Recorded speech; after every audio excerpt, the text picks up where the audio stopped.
señores directores, Tomás Regalado, presidente del Inter-American Institute for Democracy, doctora y... ¿Aló? ¿No? Doctora y directora del Inter-American Institute, Beatriz Rangel, doctora Rubel Aguiar, secretario general de Iniciativa Democrática de España y las Américas IDEA. Señores y señoras, bienvenidos. Para el Inter-American Institute for Democracy, una entidad sin fines de lucro y un centro de pensamiento pluralista que promueve y defiende la libertad, la democracia, los derechos humanos y la institucionalidad en las Américas, es un gran honor contar con su presencia y proyectar en este Museo Americano de la Diáspora Cubana el documental Venezuela, Crónica de un Genocidio, producida y dirigida por Caupolicán Ovalles. Caupolicán estudió dirección y producción de cine y televisión en el Centro de Formazione Professionale por la Técnica Cinetelevisiva en Milán, Italia, y fotografía en el Instituto Europeo de Design de la misma ciudad. Es licenciado en Educación Audiovisual de la Universidad Nacional Experimental Simón Rodríguez en Venezuela y máster en Dirección y Producción de Cine Digital de la Universidad de La Laguna, Tenerife, España. Sus series documentales para televisión, Cuadernos La Goven en la pantalla, Archivo Criminal, Archivos del Más Allá, han recibido importantes reconocimientos. Produjo para la RAI de Italia y la Canon Pictures de Los Ángeles, USA, varias películas, entre ellas Wings, Le Gorille y American Ninja V. Ha realizado varios largometrajes para televisión en Venezuela. Adicionalmente fue productor ejecutivo de los largometrajes Señor Presidente, Cuidado con lo que sueñas. Ha sido director, guionista y productor del galardonado largometraje Memorias de un Soldado, ganadora de 12 premios en los principales festivales de cine de Venezuela y seleccionada en el 15 Festival Internacional de Cine de Shanghái. Su segundo largometraje de ficción es Muerte en Marruecos, un thriller policial basado en el asesinato del mariscal Antonio José de Sucre. Prepara la serie internacional Efecto Dominó. En Radio RCTV, Radio Caracas Televisión, fue gerente de producción y desarrollo de proyectos. Es fundador y actual presidente de la Academia de Ciencias y Artes Cinematográficas de Venezuela. Es fundador y miembro de la Junta Directiva de la Federación Iberoamericana de Academias de Cine, con sede en Ciudad de México. Es fundador y presidente de la Hispanic Independent Producers of America, con sede en Miami. A continuación, vamos a presentarles el documental Venezuela, Crónica de un Genocidio.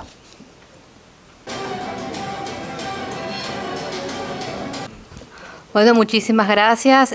Un aplauso para Caupolicán Ovalles, director y productor de este importantísimo documental que sin duda alguna crea un precedente histórico, no solamente para Venezuela, sino también para la región y el mundo. A continuación, nuestro presidente ejecutivo, Tomás Regalado, va a dar unas palabras. Tomás Regalado es periodista político cubanoamericano que se desempeñó como el 42º alcalde de Miami, Florida, desde 2009 hasta el 2017. Fue director de la Oficina de Transmisiones a Cuba, Radio y Televisión Martí, y es miembro del Consejo Consultivo también del Inter-American Institute for Democracy.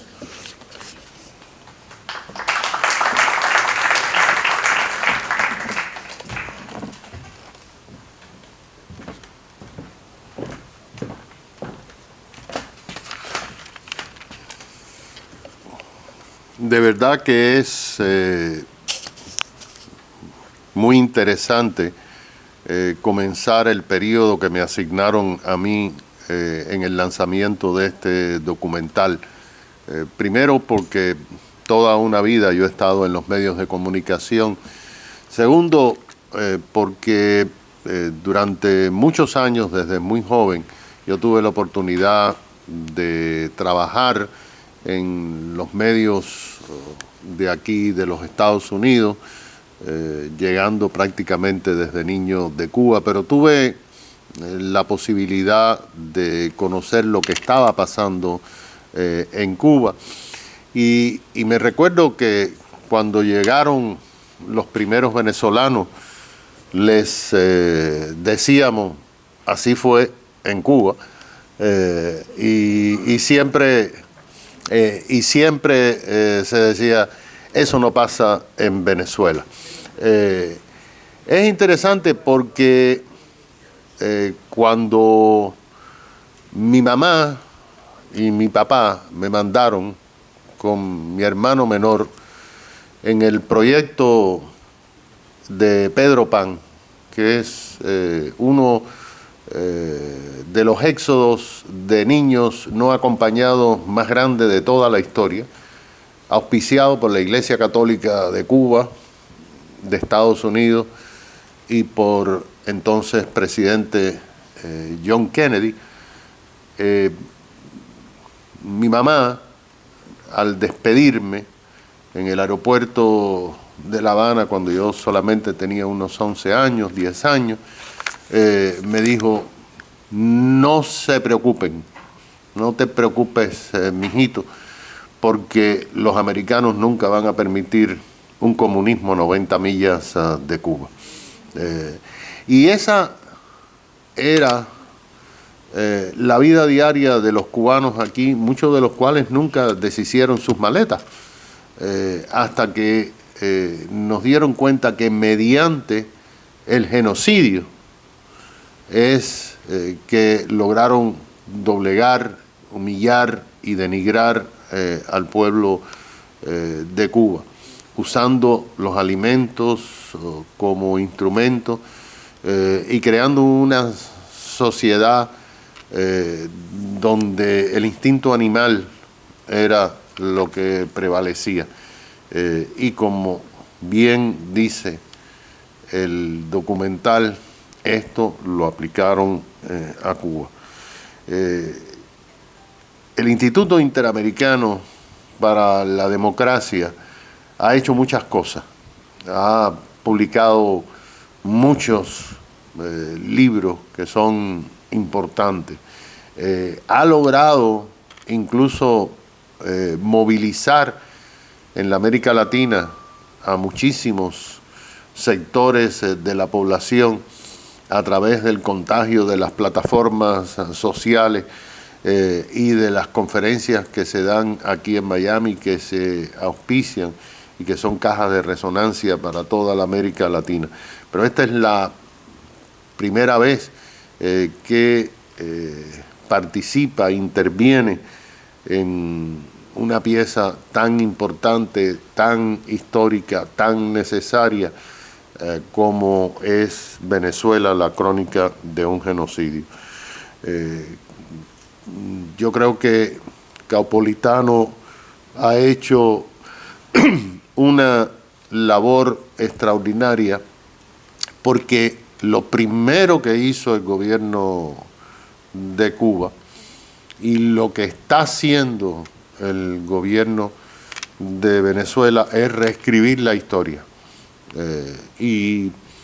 Los cubanos ya fuimos víctimas de eso.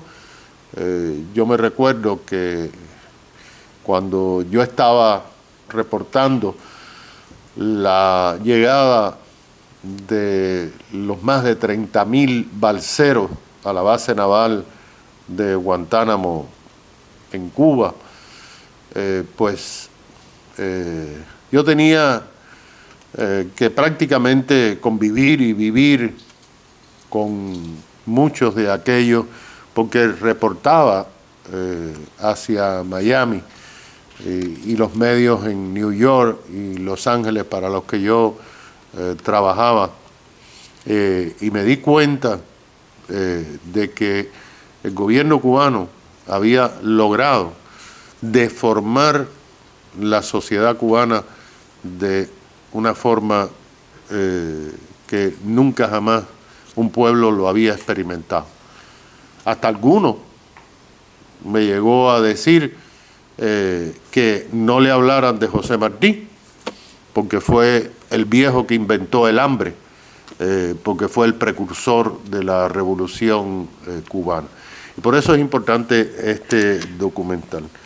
Y yo pienso que debíamos haber tenido unas cuantas sillas vacías con nombre para sentar allí a Michelle Bachelet, para sentar al presidente del gobierno español, para sentar al presidente de la República Mexicana, y que se dieran por lo menos cuenta de que tienen que tener un poco de pudor cuando siguen defendiendo este régimen de Venezuela. Yo creo que la misión del instituto ahora, y de gente como Beatrice y Carlos Alberto y Carlos Sánchez Berzaín y todos ustedes, es aprovechar esta ventana que tenemos de unos cuantos largos meses de campaña electoral nacional para tratar de insertar el tema de Venezuela, de Cuba, de Nicaragua, de Bolivia, como parte de la política exterior y de la conversación nacional que tiene que haber dentro de los Estados Unidos, porque de verdad es un reto. Es una crisis humanitaria que, como decía el secretario general de la OEA, dentro de 2 años hay 6 millones de venezolanos saliendo del país. Se ha comenzado por ahí. Hay que darle las gracias nada menos que a Bernie Sanders, que se puso a hablar bobería de sus travesuras cuando era más joven y era un socialista convencido. Ahora es un socialista demócrata. Pero créanme que si hay una de las cosas que me gusta del instituto es que hace cosas. Y el compromiso de nosotros es que este documental tenga impacto, tenga relevancia, sea parte de la conversación, que lo presentemos a grupos de nuestra sociedad civil, a miembros de nuestra prensa. Y yo creo que todos los miembros del instituto están de acuerdo con eso. Gracias, Cospolitano, porque lo que se ha hecho aquí es evitar que se reescriba la historia y nos da a nosotros un instrumento para seguir diciendo de que nada de lo que ha hecho el gobierno de Cuba sirve, nada de lo que ha hecho el gobierno de Venezuela sirve, nada de lo que ha hecho el gobierno de Nicaragua sirve. Esa va a ser la misión del Instituto Interamericano por la Democracia. Muchas gracias.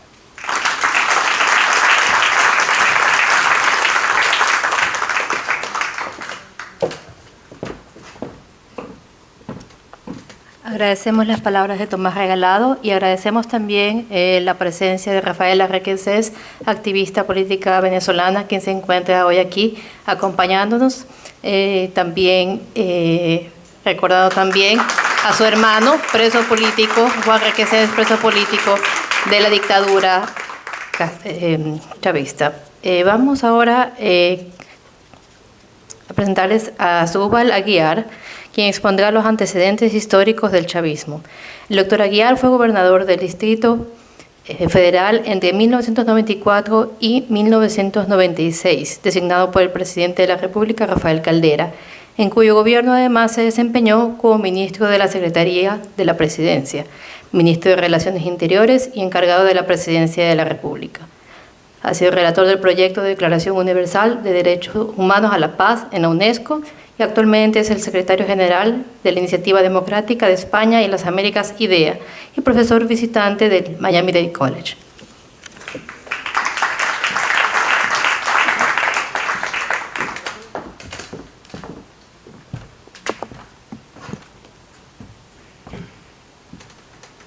Queridas amigas y queridos amigos, creo que todos estamos cansados, ¿no? Y más que cansados, creo que afectados por el documental que nos acaba de presentar Caupolicán, ¿no? Lo he visto en 3 oportunidades y en cada oportunidad el efecto demoledor sobre el ánimo es mucho, ¿no? Así que no voy a quitarles tiempo haciendo una exposición muy larga. Había incluso escrito unas páginas a lo largo del día de hoy para tratar de hacer una síntesis que nos permitiese revisar lo que yo no quiero llamar como historia del chavismo. Sé que Heródoto, el primer historiador del mundo, hizo crónica, pero la historia real es una historia que marca la distancia, se hace con la vejez, porque en definitiva se trata de que el historiador represente a los muertos para sacar de su hacer y de su deshacer algo que pueda realmente trasladarse hacia el porvenir. Y yo no quisiera que nada de esto esté en el porvenir de nosotros ni en nuestra memoria. Así que después le pediría a Beatriz que este papel escrito se los haga llegar a todos ustedes. Le comentaba a mi esposa en meses pasados que había tomado la decisión de no escribir más sobre Venezuela, no hacer más el papel de cronista de la vida venezolana.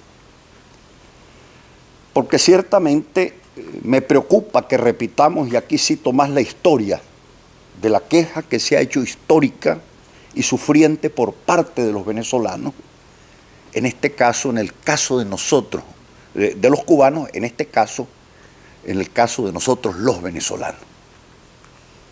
Porque esto requiere de algún tipo de respuesta distinta, innovadora.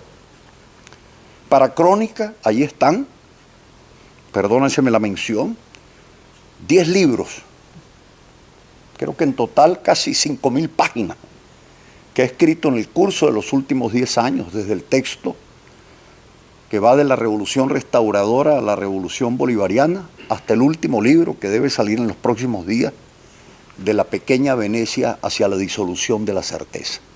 Ahí está toda la memoria. Me preocupa algo sí central, y lo pensaba en el momento en que revisitaba el documental. ¿Cuándo se relanza la historia de esta tragedia? Apenas cae el muro de Berlín, 1989. Es el momento en que Castro se reúne con Lula e intentan desde la región enmendar o remendar lo que había sido un fracaso histórico, el socialismo real. Pero lo cierto es que los comunistas, al caerse el muro de Berlín o la cortina de hierro, no se van a Marte, se quedan en la Tierra. Pasan su dolor y se reconvierten. Y se reconvierten con una ventaja que tenemos que apreciarla hoy en día, porque entienden que lo que ha cambiado ha sido mucho. No se trataba del agotamiento del socialismo real, sino de que en paralelo a la caída del muro de Berlín, ello ocurría en el momento en que nace la sociedad de la información, en el momento en que toma fuerza esto que todos conocemos y manejamos ya, aun cuando no lo entendamos, que es el ecosistema digital, que diluye las nociones de geografía y de tiempo y transforma la vida humana en actos inmediatos. Ya no se vive más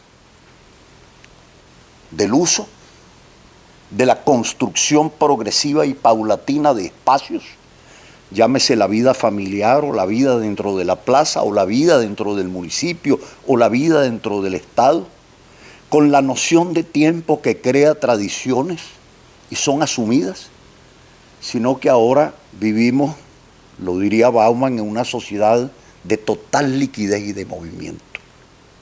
¿Y qué ocurre coincidencialmente en aquel momento? Se caen las Torres Gemelas de Nueva York por acción del fundamentalismo islámico. Inmediatamente aparece en escena el presidente de Irán y pide diálogo de civilizaciones. Y en el año 2005 se aproxima a Naciones Unidas el señor José Luis Rodríguez Zapatero y pide diálogo de civilizaciones. Enfrenta la tesis de Huntington del choque de civilizaciones. frena cualquier posibilidad de reacción en aquel momento. Y entre el 2005 y el 2020 podemos hacer una suerte de saldo.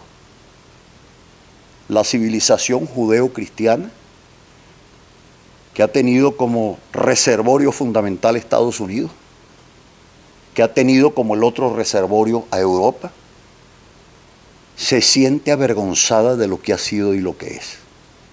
3.500 años de civilización que arrancan con el decálogo de Moisés avergüenzan hoy en día a los europeos. Y entre tanto la civilización islámica avanza sobre Occidente con criterio fundamentalista y la civilización confuciana avanza sobre Occidente sin perder su visión paternalista, usando, eso sí, lo mismo que hace el siglo XXI, los instrumentos del mercado para tratar de apalancar sus nuevas realidades. Y concluiría con esta reflexión porque es muy poderosa y llama la atención. En el momento en que está falleciendo Hugo Chávez, él se lo comenta a los venezolanos coloquialmente y les dice: Fidel me acaba de regalar un texto. Así habló Zaratustra de Nietzsche. Yo lo he leído y lo he releído y cada vez que lo leo y lo releo me preocupo, me angustio, me mortifico más. Porque ese es el libro que habla de la muerte de Dios. Y la muerte de Dios es el ingreso al escenario en donde todo se relativiza, se banaliza la maldad. Y por eso nos sorprende que cuando se produce este maridaje inédito entre una ideología fracasada y el narcoterrorismo, se pida desde Colombia, con el apoyo de un presidente en Estados Unidos, con el apoyo de Papa Francisco, con el apoyo de la Unión Europea, una purificación del diálogo entre el crimen y la decencia. Y se somete a consideración del electorado colombiano. O sea, se considera democrático poder escoger entre el bien y la maldad y, en definitiva, lo que se decida, así sea por el camino del mal, eso puede tener una suerte de bendición apostólica. Y debo cerrar a manera de epílogo para que hagan una reflexión severa y serena sobre esto, porque más allá de los gravosos incidentes que han vivido los cubanos durante 60 años y que nos someten a agonía a los venezolanos, el pasado 21 de diciembre, Su Santidad Francisco, por quien tengo una deuda de gratitud que tendré que cargarla hasta el fin de mis días, no la podré evitar. Trabajamos 4 años juntos. Dice ante la curia romana que ha llegado el momento final de la civilización cristiana y que el régimen de la cristiandad tiene que entender que debe pasar a un segundo lugar para poder coexistir, como lo planteaba el señor Zapatero, un conjunto de verdades en donde no hay prioridades entre unas y otras. Y lo que tiene que haber por parte de quienes son herederos de la civilización de las libertades es suficiente tolerancia para poder, mirando hacia la tierra, asumir las verdades de los otros que se niegan a mirar hacia el cielo. Preocupado por esta reacción y por atribuírsela a Francisco a la llegada del mundo digital y del mundo del movimiento, y plantea la reconstrucción inclusive del aparato comunicacional vaticano, no me quedo allí, voy a la fuente documental y digo, tengo que revisar la razón por la cual Papa Ratzinger renuncia. Y en media página, muy breve, él dice, no tengo la fuerza de espíritu ni la fuerza biológica para poder enfrentar a este mundo en movimiento. Y allí yo hago un alto y digo, ¿qué pasó? Meses atrás, Papa Ratzinger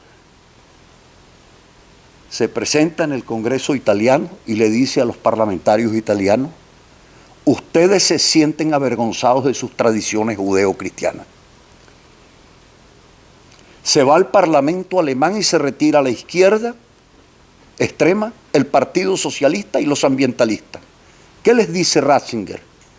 Señores, defendamos el Estado liberal y democrático de derecho. No nos sintamos avergonzados de lo que somos y de nuestras tradiciones. De manera inmediata, así como se dispara sobre las Torres Gemelas de Nueva York, porque son el ícono de una cultura multipolar que ha logrado anclar dentro del concepto milenario de la libertad, se dispara ahora contra los muros y los sólidos vaticanos para marcar el paso de la modernidad de los sólidos hacia la modernidad de los líquidos, en donde todo se relativiza. ¿Por qué? Porque Roma es el último epicentro de la civilización judeo-cristiana. Extrañamente, el escándalo, ahí está la película Dos Papas, traten de verla con cuidado y con sentido crítico. Extrañamente, el ataque a Roma por parte de la prensa occidental, yo hago parte del mundo de los medios también, es por el problema de la pederastía. Pero no dice nada la prensa occidental cuando se practica la pederastía como un hecho habitual y cotidiano dentro del mundo islámico. ¿Por qué contra Roma? Porque en el momento en que se doblega la última solidez, a los europeos lo que queda, o les queda, como consecuencia de decisiones judiciales, es retirar sus cristos de las escuelas y de los colegios para ser tolerantes con quienes llegan con ánimo fundamentalista a imponer sus nuevas relatividades, las nuestras, no las de ellos. Coincidencialmente, y aquí sí cierro, se los prometo, coincidencialmente, la catedral que se construye en La Habana, que parece ser la nueva Ginebra del Caribe, en donde tienen que firmarse todos los acuerdos de paz del planeta, conjuga inmediatamente con el mundo islámico y conjuga inmediatamente con el mundo chino, porque todos conjugan en clave antinorteamericana y antirromana. Y en esa estamos. Así que este es un proceso, mi querido Tomás, mucho más complejo del que nosotros hemos conocido. España está regresando, por cierto, la enfermedad que iniciaron ellos en la escuela de Valencia, que la llevaron a Caracas, a Ecuador, a Bolivia, a Argentina, trataron de contaminar también a otros países, ha regresado de nuevo a Madrid, a la península, pero con otros símbolos. Ahora se habla de posverdad, de posmodernidad, de posdemocracia, vale decir, Dios ha muerto, como lo rezaba Chávez en el momento en que se despedía de los vivientes. Y muerto Dios, todo está permitido, hasta la banalización del mal. Así que esto se los dejo a beneficio de inventario para que pensemos todos un poco más allá de nuestras circunstancias y no nos quedemos, como me he quedado yo, realmente afectado una vez más por la vista de una tragedia que prefiero dejarla sin historia hacia atrás, dejarla como una mera crónica roja para las últimas páginas de los periódicos. Muchas gracias.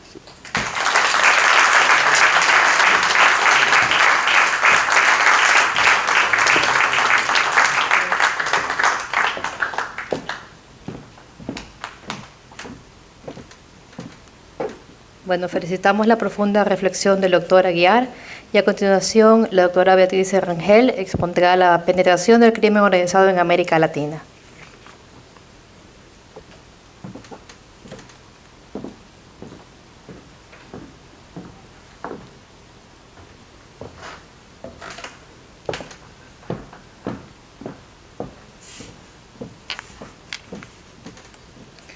Buenas noches. No se asusten, no voy a hablar tantísimo, lo que pasa es que ya llegamos a la edad de la previcia y el tipo de las letras es grandote. Bueno, en mi calidad de director del Inter-American Institute for Democracy, debo agradecer a esta casa, que es el Museo Americano de la Diáspora Cubana, dirigida magistralmente por Marcel Felipe, la hospitalidad con que nos distingue y el apoyo a la causa de la libertad de Venezuela. También agradezco a Capolicán Ovalle su talento, que ha hecho posible este milagro de retratar en imágenes la tragedia del pueblo venezolano. Saludo la presencia de Rafaela Requesens, quien hoy representa el dolor que aqueja a todas las familias venezolanas ante la descarnada agresión de la criminal tiranía. Adrúa Aguiar nos ha colocado en el contexto de las raíces nacionales de la tragedia venezolana y desde luego su brillante alocución también nos pasa por las dimensiones conceptuales de la relatividad del crimen en estos tiempos de realidades líquidas. Yo simplemente quiero compartir con ustedes los resultados de una investigación que ha tomado 2 años al Inter-American Institute for Democracy y que está a punto de ver la luz en una publicación. Se trata del proyecto denominado de la ruta de la seda a Pablo Escobar y se concreta en el estudio de otras épocas históricas en que el crimen organizado se instituyó en poder soberano. La historia nos dice que desde la primera ruta de la seda en el siglo II y hasta el ascenso de los cárteles de la droga, cada vez que la economía mundial enriqueció su modo de producción gracias al cambio tecnológico y a la incorporación de mercados, se produjo un desfase entre las instituciones políticas y la marcha de la economía. Esto creó áreas grises que facilitaron la ejecución de ilícitos, y estos ilícitos siempre fueron perpetrados por agrupaciones que estaban al margen de la ley. Muchas de esas agrupaciones han logrado penetrar las ciudades-estados y después los estados-nación mediante un proceso de fagocitosis para desalojar a las autoridades legítimas y constituirse en el poder dominante. Ocurrió en Samarcanda, que era la joya de la antigüedad. Los señores feudales vecinos a esa ciudad-estado tuvieron que apoyar la toma de la ciudad por Genghis Khan para desalojar a una banda delincuencial que se había hecho con el poder y atacaba a las caravanas que llevaban el comercio a Occidente por las rutas de la seda. Ocurrió en Sicilia, donde no solo se tomó la isla como plataforma para delinquir por toda Europa, sino que se exportó la organización criminal a Estados Unidos hasta que en ese país se crearon las leyes RICO. Ocurrió en nuestro hemisferio en Port Royal, ciudad establecida gracias al matrimonio de varios estados europeos que eran potencias navales, pero que habían sido dejados fuera del reparto de las Américas y que decidieron entonces hacer una alianza con figuras criminales para establecer flotas corsarias destinadas a atacar a los navíos españoles y portugueses. Cuando las mismas potencias que habían creado Port Royal decidieron que no podía ser posible que esta ciudad, donde no ocurrían sino hechos ilícitos, pudiera competir en comercio con la ciudad de Boston, Massachusetts, en materia de exportaciones para Europa, y comenzaron los planes para hacer una armada que destruyera a Port Royal. La madre naturaleza se compadeció y vino un terremoto inmenso que hundió a la ciudad y no hubo necesidad de que la flota europea pusiera fin a la fiesta del Caribe.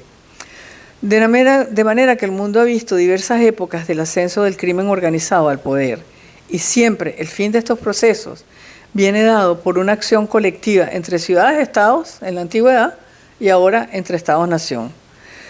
En nuestra América, a partir de los años 70, el consumo de la droga en Estados Unidos creó condiciones para que los antiguos contrabandistas se convirtieran en narcotraficantes, porque el contrabando de una nevera produce un beneficio del 200%, mientras que el contrabando de cocaína produce un beneficio del 2000%. Hoy el negocio de la droga controla las economías de Bolivia, Centroamérica, Colombia, México y Venezuela, y tiene un impacto significativo en la economía de Cuba. En Venezuela, el crimen organizado ha tomado al Estado y por lo tanto, además de la droga, el país es teatro de toda clase de ilícitos, desde el blanqueo de activos, pasando por los tráficos de seres humanos, drogas y bienes copiados, pasando también por la extracción ecocida de los minerales estratégicos y valiosos como el oro y terminando con todo un complejo industrial del crimen que comprende desde los delitos cibernéticos hasta el secuestro, la extorsión y el asesinato a paga. Como en ocasiones anteriores, hoy no es posible liberar a Venezuela sin un consenso internacional que movilice los recursos necesarios para ello. Y como en la antigüedad, la conquista de América y el abatimiento de Pablo Escobar, los instrumentos internacionales deben saberse usar. Hoy existen 3 instituciones internacionales que podrían desplegarse para la solución de la tragedia venezolana. La Convención de las Naciones Unidas contra el Crimen Organizado Internacional, mejor conocida como la Convención de Palermo. La Policía Criminal Internacional,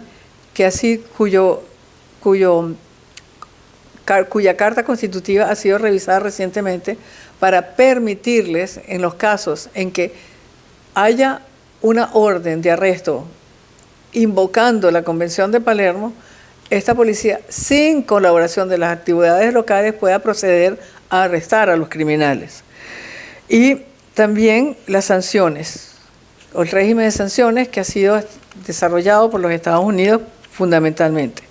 La policía, estos 3 instrumentos deberían ser el foco de la acción afirmativa venezolana. Es decir, cuando vamos a cualquier foro, cuando hablamos con cualquier dirigente internacional, cuando vamos a las agencias multilaterales, es lo que deberíamos pedir.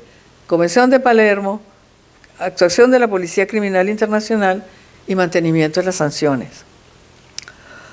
Porque solo así se secan los vertederos del financiamiento, se apresan a los culpables donde quiera que estén, como lo demostró el operativo de la FIFA, que cuando Estados Unidos invocó a la Convención de Palermo para arrestar y juzgar a toda la junta directiva de esa Organización Mundial de Deporte.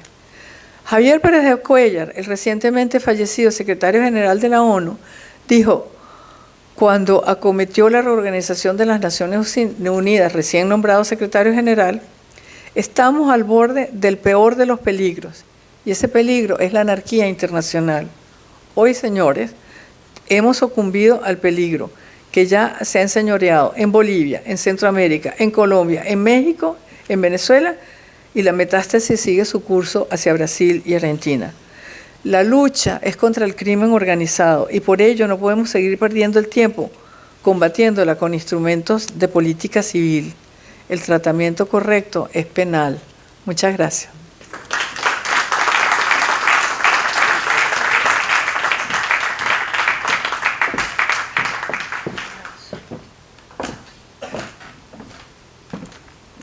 Agradecemos a la doctora internacionalista Beatriz Rangel.